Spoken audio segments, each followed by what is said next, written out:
Et dans votre journal Axel May, on parle de ces incidents de plus en plus fréquents près des barrages. Si vous passez vos congés près d'un barrage hydroélectrique qui accueille une zone de baignade, attention à bien respecter les règles de sécurité. Le nombre d'incidents y a fortement augmenté cet été, notamment en Bretagne. Explication pour Europe 1, Maud Descamps.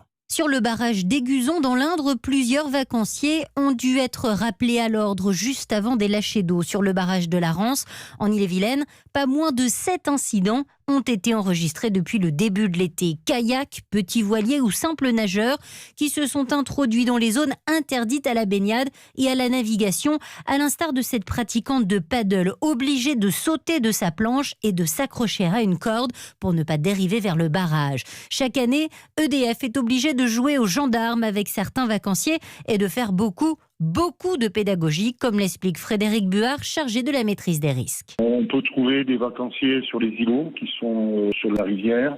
Et donc ça peut être dangereux pour eux lors du démarrage de l'installation.